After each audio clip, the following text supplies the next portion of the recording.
आप लिखेंगे question what do you mean by zener diode. Hindi वाले बच्चे लिखें जेनर डायोड क्या होता है।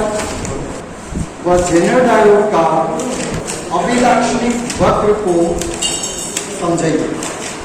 अच्छा जेनर डायोड क्या होता है, कहाँ यूज होता है वो देखना। आपने डायोड देख लिया, what is the use of diode. Diode करता है एसी को डीसी में बदलता है, तो इसी के बाद एक डायोड और आ रहा है जेनर डायोड। अब ये जेनर डायोड क्या करता है देखिए।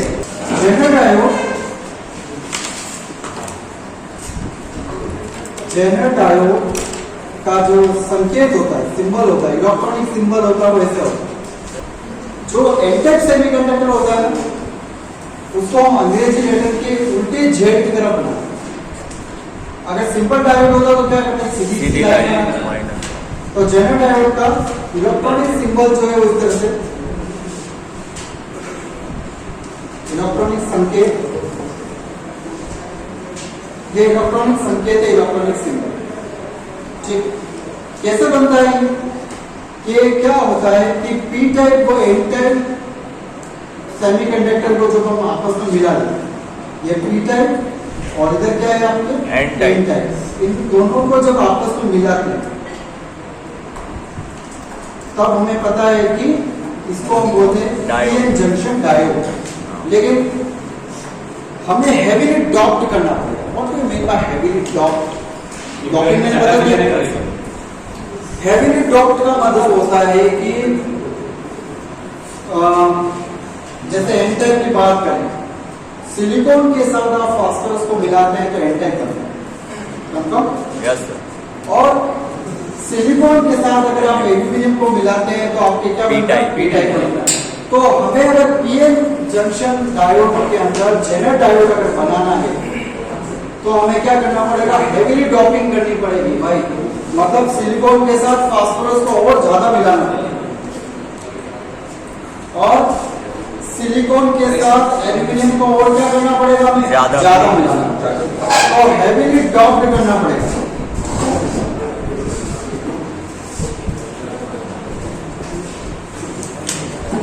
हेवी डॉप्ड,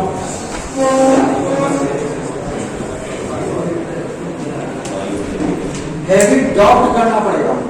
हैवी अगर डॉप्ड करूंगा, हैवी डॉप्ड को हिंदी में क्या बोलेंगे, बहुत ज्यादा अपमिश्रित करना पड़ेगा। उसको क्या करना पड़ेगा, अपमिश्रित करना पड़ेगा। तो अपमिश्रण, ज्यादा अपमिश्रण करना पड़ेगा।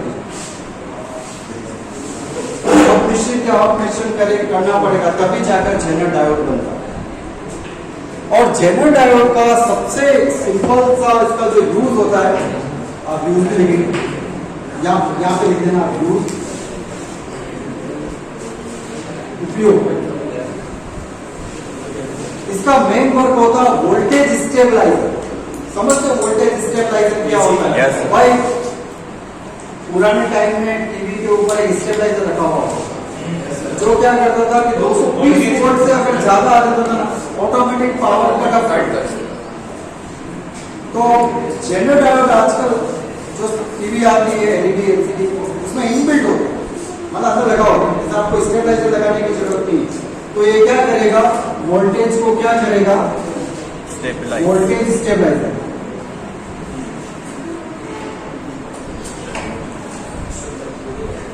वोल्टेज को वोल्टेज नियामक या वोल्टेज स्टेबलाइजर करता है।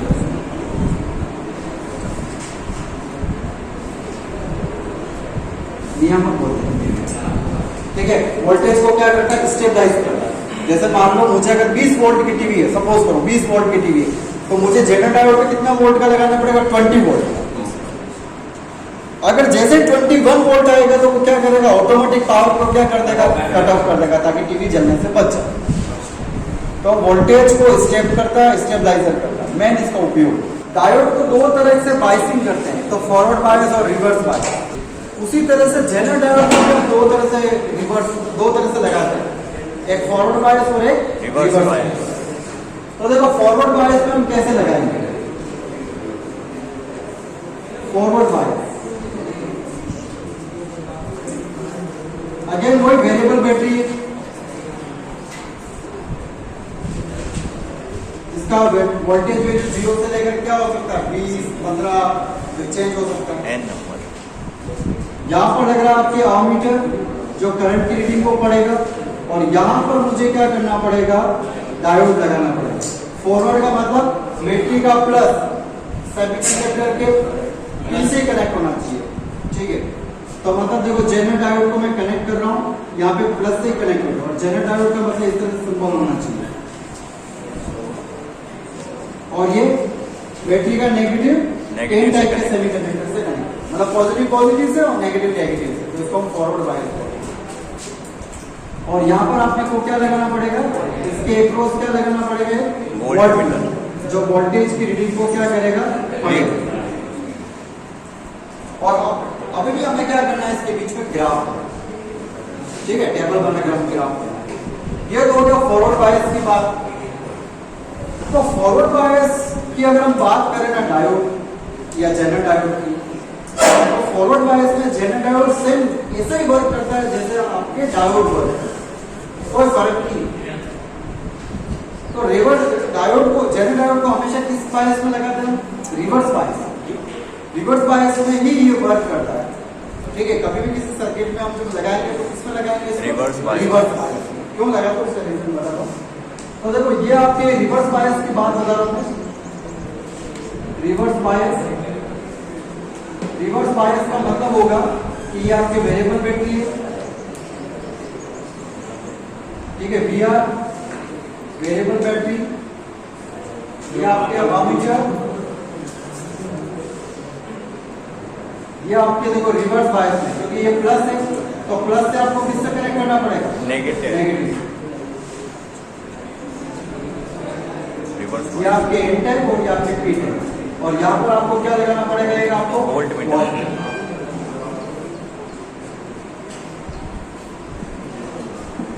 ठीक है। इस तरह से आपको फॉरवर्ड का सर्किट है और ये आपके रिवर्स का। अब आप इसके बीच में अगर इलेक्ट्रिसिटी कर्व बनाते हो फॉरवर्ड और रिवर्स का, ये आपको ग्राफ बता रहा हूं, ग्राफ। तो फॉरवर्ड बायस का जो ग्राफ होता है वो कैसे होता है, देखिए हम सेम टू सेम जो डायोड का ग्राफ था फॉरवर्ड बायस सेम वैसे होता है, कोई फर्क नहीं, ठीक है।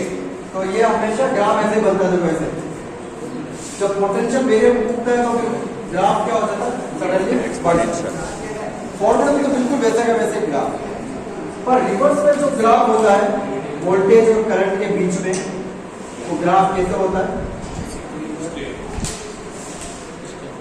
स्टार्टिंग में तो करंट जो वोल्टेज अगर आप बढ़ाते जाओ तो करंट बिल्कुल भी फ्लो नहीं होती, पर एक पॉइंट होता है जिसमें करंट क्या हो जाती है, सडनली बहुत क्या हो जाती है, तेजी से बढ़ जाती है। तो करंट जो होगी वो बिल्कुल स्ट्रेट लाइन में इस तरह से बढ़ जाएगी सडनली, ठीक है। जबकि रिवर्स में डायोड की बात करता हूँ तो ग्राफ थोड़ा सा ऐसे जा रहा है, इसमें क्या हो जाता है, बिल्कुल करंट क्या हो गई आपके कांस्टेंट हो, वोल्टेज आप कितना भी अगर आप बढ़ाओगे, कितना भी बढ़ा लो, पर करंट जो होता है वो क्या होगी, आपके कांस्टेंट ही मिलेगी। करंट मतलब आपको कांस्टेंट ही मिलती जाएगी, बात आई समझ में, यस कि नहीं, करंट आपको देखो कांस्टेंट ही मिलती जाएगी, यस। मतलब आप ये बोल सकते हो कि सर करंट की वैल्यू आप अगर चेंज कर दो तो वोल्टेज क्या हो गया, यहाँ पर बिल्कुल क्या हो गया, कांस्टेंट है, वोल्टेज कांस्टेंट हो गया, करंट आपके बढ़ते, आप ना करंट बढ़ाते जाओ, पर वोल्टेज क्या मिलेगा आपको, फिक्स वोल्टेज मिलेगा। और आपको भी चाहिए क्या, वोल्टेज क्या चाहिए, फिक्स तो चाहिए भाई। आपकी टीवी अगर मान लो 20 वोल्ट पर चलती है तो आपको वोल्टेज क्या होना चाहिए, फिक्स वोल्टेज ही तो मिलना चाहिए।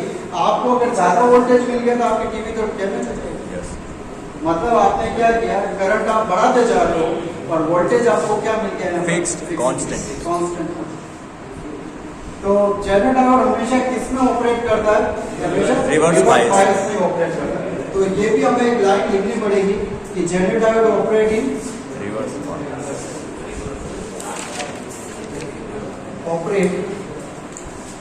Operate in reverse bias, first bias में ही ऑपरेट करता है, ठीक है। तो ये जंक्शन कोई इस तरह से बन रहा है, तो तुम बोलोगे सर इसमें भी डिफ्लेक्शन लेयर बनेगा, बिल्कुल बनेगा डिफ्लेक्शन लेयर, डिफ्लेक्शन लेयर कैसे बनता है आपको बताता हूँ मैं आपको कि ये जो पॉजिटिव है इनको कौन अट्रैक्ट करेगा आपके Negative है। नेगेटिव चार्ज अट्रैक्ट होंगे और ये नेगेटिव इनको कौन अट्रैक्ट करेगा पॉजिटिव।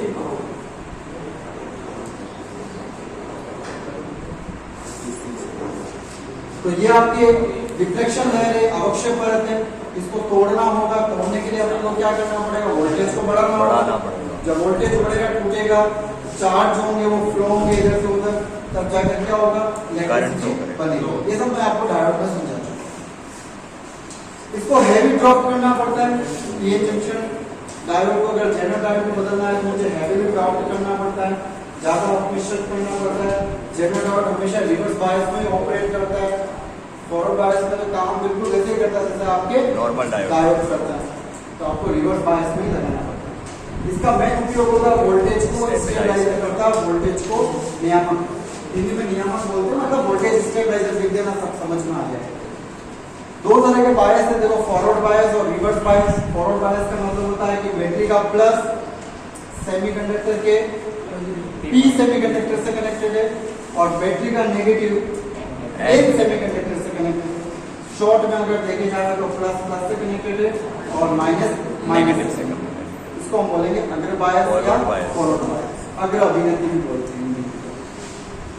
और रिवर्स बायस का मतलब होता है कि बैटरी का प्लस जेनर डायोड के नेगेटिव से कनेक्टेड है और बैटरी का नेगेटिव जेनर डायोड के पी से कनेक्टेड या पी से कनेक्टेड।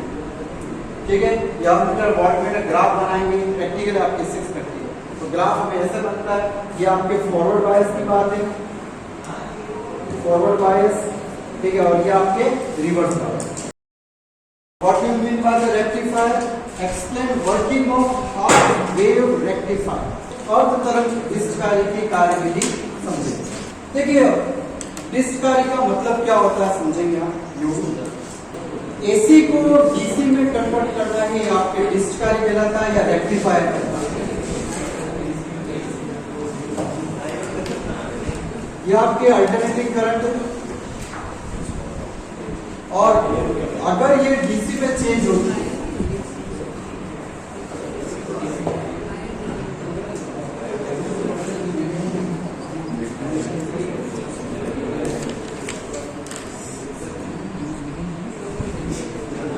एसी को डीसी में बदलना ही इस प्रोसेस को हम क्या बोलते हैं रेक्टिफायर या डिस्चकारी।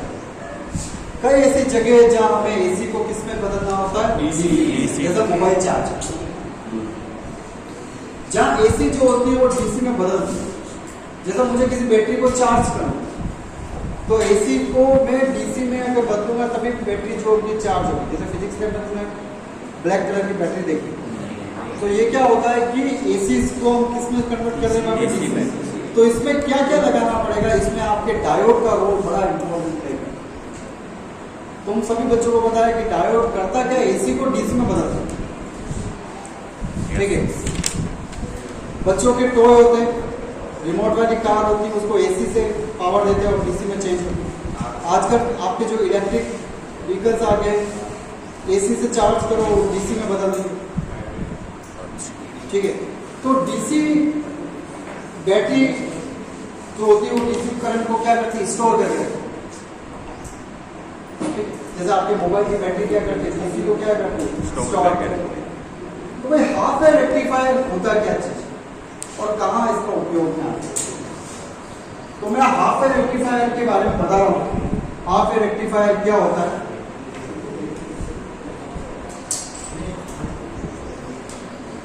आपने ट्रांसफॉर्मर देखा होगा। Yes sir. ट्रांसफॉर्मर में क्या होता है कि कॉपर की वायर जो होता है बाउंडेड होता है, दोनों प्राइमरी और सेकेंडरी। तो ये मेरा मान लो कॉपर के ये मेरे ट्रांसफॉर्मर है। इस ट्रांसफॉर्मर के ऊपर मैंने क्या किया, कॉपर के वायर को क्या कर रखा है बाउंडेड कर रखा है। तो इधर मेरे पास प्राइमरी कॉइल होता है। ठीक है, ये आपके प्राइमरी कॉइल, और इस साइड में मेरी कौन सी कॉइल होगी, सेकेंडरी कॉइल।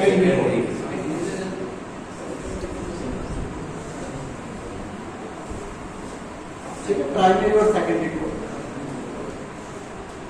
और ट्रांसफॉर्मर क्या करता है, सबसे पहली बात समझो, ट्रांसफॉर्मर का वर्क होता है स्टेप अप और step down. Yes sir. Voltage को क्या करना, कम बढ़ाना करना है, है, ज्यादा। ज़्यादा करना।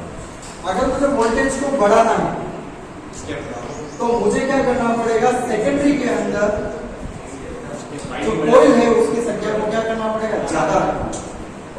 अगर मुझे स्टेप डाउन करना है, मुझे वोल्टेज को अगर कम करना है तो मेरे को क्या करना पड़ेगा, सेकेंडरी के अंदर कॉइल की संख्या को क्या करना पड़ेगा, कम करना पड़ेगा। मैं इसको दो, इधर 1 2 3 इधर 2 नंबर ऑफ टर्न्स कितने, इधर 3 इधर 2 स्टेप डाउन, मतलब वोल्टेज को क्या करेगा, कम। और यहाँ पर आपको पता है कि 220 वोल्ट की पावर सप्लाई लगती है यहाँ प्राइमरी की तरफ, ये आपके 220 वोल्ट 220 वोल्टेज, ठीक है। तो ट्रांसफार्मर में दो तरह की कॉइल होती है, एक तो प्राइमरी और एक सेकेंडरी कॉइल। इसको हम थोड़ा सा सही मतलब ये तो आपको बताया कि प्राइमरी इधर है, सेकेंडरी इधर है, पर आपके जो बुक में जो बना रखा है वो डायग्राम में हम बनाते हैं। देखो इसमें क्या होता है कि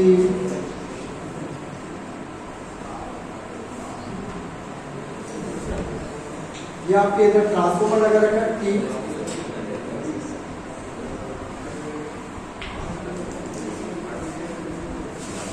यहाँ पर आपके या डीसी मान लेते हैं इसको, सॉरी एसी, जो वोल्टेज कितना है यहाँ पर 220 वोल्ट है। और यहाँ पर क्या लग रहा है, आपके ट्रांसफार्मर लग रहा है, और यहाँ पर आपके क्या लग रहा होगा, डायोड, और यहाँ पर आपको आउटपुट वोल्टेज आ रहे हैं, यहाँ पर आपको आउटपुट वोल्टेज आ रही है। डायोड जो होता है, आपको पता है कि ट्रांसफार्मर के साथ मुझे डायोड लगाना पड़ेगा, क्योंकि डायोड ही इंपॉर्टेंट रोल प्ले करता है कि करंट को एक ही डायरेक्शन में फ्लो करता है, मतलब या तो प्लस में या फिर माइनस में। और ट्रांसफार्मर का काम होता है, क्या काम होता है ट्रांसफार्मर का, वोल्टेज स्टेप डाउन करना है या स्टेप अप करना है। तो यहाँ पर मैंने कॉइल की संख्या क्या करती है, इधर आपके प्राइमरी है, इधर आपके सेकेंडरी कॉइल।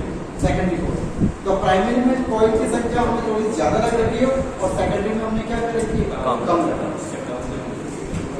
और यहाँ पर आपको मिलता है डीसी वोल्टेज। भाई एसी किस में कन्वर्ट हो रही है, डीसी। अब कैसे कन्वर्ट होती है मैं आपको बता रहा हूँ। सर्किट डायग्राम समझ में आ गया। There is one transformer, transformer है एंड टू कॉइल्स है, प्राइमरी एंड सेकेंडरी। प्राइमरी से हमने किसको ज्वाइन कर रखा है, 220 वोल्टेज कनेक्टेड। हम इसको बोल देते हैं कि there is a V diode and one load resistance. RL क्या, लोड, जहां पर हमें लोड मिल गया, जहां पर हमारी मोबाइल की पिन लगी है, वहां पर डीसी वोल्टेज मिलता है। और वो डीसी वोल्टेज होता है लगभग आपके 9 वोल्ट, 5 वोल्ट, 12 वोल्ट होता है। तो 220 वोल्ट कितने में चेंज हो रहा है आपके, 9 वोल्ट। ठीक है, चलो अब क्या होता है, वर्किंग में बता रहा हूं। इधर से आपके क्या आती है, एसी आती है। और आप सभी बच्चों को ये पता होगा कि एसी जो होती है वो इस फॉर्म में होती है। Yes sir. ये alternating current, plus minus plus. Input की तरफ आपके कौन से करंट फ्लो होगी, एसी करंट। अब जैसे मान लो देखो एसी का first positive cycle, first cycle कौन सा है, पॉजिटिव। नेक्स्ट साइकिल कौन सा है, नेगेटिव। और फिर पॉजिटिव। तो सबसे पहले एसी का पॉजिटिव साइकिल मान लो यहाँ से आएगा, ठीक है। ट्रांसफार्मर क्या करेगा, अगर मान लो एसी इतना वोल्टेज का है तो इतना वोल्टेज में बदलेगा। Yes sir. बात क्लियर समझ में आई। ट्रांसफार्मर का काम क्या होगा, अगर मान लो ये एसी बहुत हाई वोल्टेज का है तो हाई वोल्टेज को किसमें कम कर देगा, लो वोल्टेज। ट्रांसफार्मर का काम समझ में आ गया। अब ये किससे टकराएगा, ये डायोड। डायोड के किसके टर्मिनल से टकराएगा, पॉजिटिव पी टर्मिनल। ठीक है। कौन सा cycle, first half positive cycle, प्रथम अर्ध धनात्मक चक्र।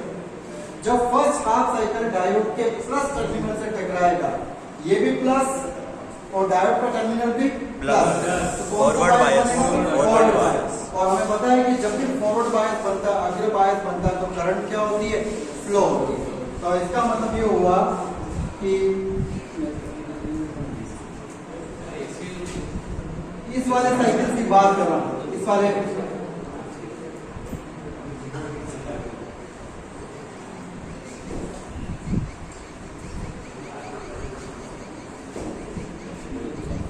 ठीक है, करंट मिल रही है, हमें कहां मिल रही है, आउटपुट। अब कौन सा साइकिल आ रहा है, नेगेटिव साइड, नेगेटिव साइड। कहां से आ रहा है, यहां से, नेगेटिव। ठीक है। ट्रांसफार्मर का तो काम होगा कि इतना वोल्टेज है उसके वोल्टेज को कम करना। अब ये पॉजिटिव और ये कौन सा साइकिल है, नेगेटिव। पॉजिटिव और नेगेटिव टकराएंगे तो कौन सा, रिवर्स बायस। रिवर्स बायस बनेगा। और हमें ये बात पता है कि रिवर्स बायस में करंट बिल्कुल भी फ्लो बहुत कम होती है, बिल्कुल माइक्रो एम्पियर में करंट फ्लो होता ही नहीं, लगभग जीरो ही होती है। तो इस वाले पीरियड में कोई भी करंट फ्लो नहीं होगा।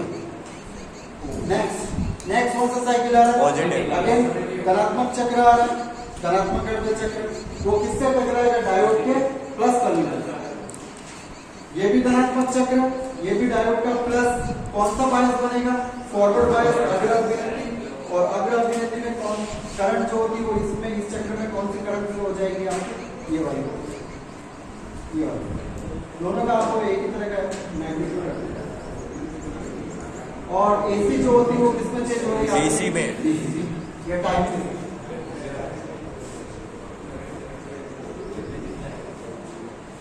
तो आपने ये देखा कि ट्रांसफार्मर क्या करता है, ट्रांसफार्मर वोल्टेज को कम करता है।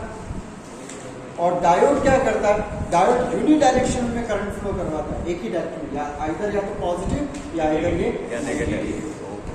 It used to convert AC into half wave DC. Half wave, भाई फुल वेव डीसी तो नहीं मिल रही है हमें, यस सर। यहाँ पे ब्लॉक हो रही है। आगे अगर नेगेटिव साइकिल होगा तो वहां पे भी ब्लॉक हो जाएगा। इस वजह से इसका क्वेश्चन क्या देगा, हाफ वेव रेक्टिफायर। और तरंग डिस्क है, तो it convert AC into half half wave DC. यह एसी को अर्ध तरंग डीसी में बदलता है, हाफ वेव डीसी। भाई एसी अगर डीसी में चेंज हो रही ना, इस प्रोसेस को हम बोलते हैं डिस्क या रेक्टिफायर। और ये हाफ वेव रेक्टिफायर क्या करता है कि एसी को हाफ वेव डीसी में करना है। One input voltage VI, transformer, it has 2 points, primary and secondary. One diode and RL is a load resistance. RL is a load resistance where we receive output voltage V. Clear? Hindi बार पर चलिए। एक input voltage है, एक transformer है, इसकी 2 coil है, एक प्राथमिक और दूसरी द्वितीय, एक प्राथमिक और दूसरी द्वितीय। एक डायोड लगा हुआ है, एक लोड प्रतिरोध है, जहां पर हमें क्या मिलता है, आउटपुट वोल्टेज। वर्किंग में आपको ये डायग्राम बनाना पड़ेगा, वर्किंग समझे आप। When positive half cycle of AC, positive half cycle of AC hit diode positive terminal. Positive half cycle किससे हिट करता है, डायोड के पॉजिटिव साइकिल से, positive terminal. Then forward bias form and current will flow. Next क्या है, negative half cycle. When negative half cycle hit diode positive terminal, जब negative half cycle, ये negative half cycle diode के plus से टकराता है तो रिवर्स बायस बनता है and current will not flow. Clear हो गया। वर्किंग के बाद ये डायग्राम आपका, हिंदी वाले बच्चे क्या लिखेंगे, जब एसी का अर्ध धनात्मक चक्र डायोड के धनात्मक टर्मिनल से टकराता है तो अग्र बायस बनता है और धारा आउटपुट में प्राप्त होती है। फुल स्टॉप लगा के लिखो। जब ऋणात्मक अर्ध चक्र डायोड के धनात्मक टर्मिनल से टकराता है तब पश्च बायस बनता है, धारा प्राप्त नहीं होती।